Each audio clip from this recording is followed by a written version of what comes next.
আসসালামু আলাইকুম। সবাই কেমন আছেন? নিশ্চয়ই আল্লাহর রহমতে ভালো, আমরাও ভালো আছি। আর এখন তো দেখছেন এই বাংলাদেশের অবস্থা, আর বাংলাদেশের অবস্থা নিয়ে আমি তেমন কোনো কথা বলব না। তারপরও ইন্টারনেট সম্পর্কে কিছু কথা বলব। এখন তো সবাই বর্তমানে অলস সময়ে কাটাচ্ছি। কারণ Facebook নেই, YouTube নেই। আর YouTube থাকলেও হয়তোবা স্পিডটি একটু কম, অনেকটাই কম, যার মাধ্যমে আমাদের ভিডিও আপলোড করা সম্ভব হচ্ছে না। আর এখন আমার মনে হচ্ছে আমি সেই ৯০ দশকের ৯০ দশক বলতে আমরা ছোটবেলায় চলে গেছি। যখন আমরা ক্লাস 1-2 তে পড়তাম তখন আমরা কি করতাম?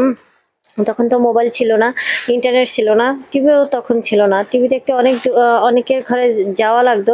হয়তো দরজা জানালা ফাঁকা করে তারপরে আমাদের দেখা লাগতো। কিন্তু সেই দিনটা অনেক সুন্দর ছিল। কিন্তু বর্তমান সময়টা ছেলেমেয়েরা এমন একটা পর্যায়ে পৌঁছে গেছে যে মোবাইল, ইন্টারনেট ছাড়া কোনো কিছুই বুঝছিল না। কিন্তু এখন আমি নিজেকে অনেক মাঝে অপরাধী মনে করছিলাম যে বাচ্চাদের কিভাবে এই মোবাইল থেকে দূরে রাখা যায়। তখন আ আমি আশীর্বাদ বলব না। আ এটা একদিকে আশীর্বাদ আর একদিকে অভিশাপ স্বরূপ। কারণ যারা কনটেন্ট ক্রিয়েটর তাদের কাছে এটা অভিশাপ। আর যারা শুধু কনটেন্ট ক্রিয়েটর না, যারা এই ইন্টারনেট জগতের বাসী, তাদের জন্য অভিশাপ। আর এই বাচ্চাদের জন্য আশীর্বাদ স্বরূপ নিয়ে এসেছে। আর এই বাচ্চারা মোবাইল তো রাখতই না, আর এখন মোবাইল ধরেও না অনেক সময়। আর আমি মনে করি শুধু বড়দের কাজের জন্য এই ইন্টারনেট ব্যবহার করা, হ্যাঁ, ঠিক আছে, আমরা ইনকাম করার জন্যই ইন্টারনেটের জগতে পৌঁছে গেছি। কিন্তু হিসাব করলে আমরা বলব যে এসব থেকে বাচ্চারা অনেক এইসবের মাধ্যমে বাচ্চারা অনেক দূরে চলে গেছে। আর আগে যারা মোবাইল নিয়ে সারাদিন রুমের ভিতরে মোবাইল টিপতো, ইন্টারনেটে, কম্পিউটার, ল্যাপটপের ভিতরে থাকতো, এখন তারা রাস্তায়, মাঠে-ঘাটে বন্ধু-বান্ধবের সাথে সংযোগ স্থাপন করছে। আর বিভিন্ন জায়গায় তারা ঘুরে বেড়াচ্ছে, ভালো লাগছে দেখে। তাদের মানসিক বিকাশ হচ্ছে।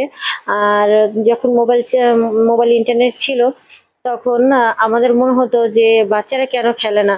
কেন বাসা থেকে বের হয় না?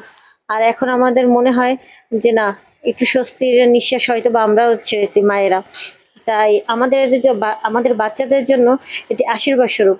কিন্তু আমাদের যারা এই ইন্টারনেট জগতে আমরা আ বাসিন্দা হয়ে গেছি, তাদের জন্য আশীর্বাদ না, অভিশাপ স্বরূপ। তাই আমার এগুলো নিয়ে তেমন কিছুই নাই। কিন্তু আমি মনে করি আমাদের সেই জগৎটায় আমরা চলে গেছিলাম এই ৬ দিন পর্যন্ত। আর এই Facebook কখন আসে, আ তারা কখন দেয় তাও জানা যায়নি। তবে রবিবার থেকে হয়তোবা আ আমরা ইন্টারনেটের আ কিছুটা অংশ বাসাবাড়ি মানে পাবো। তাও কেমন হয় তা আমরা জানি না। সেই জানা থেকেই বলছি, আ আবার সবাই নিয়মিত হব, ভিডিও আপলোড করব। আর এই যে দেখেন, আপনাদের সাথে কথা বলতে আমার রান্নার বেশিরভাগ সময়টাই চলে গেছে।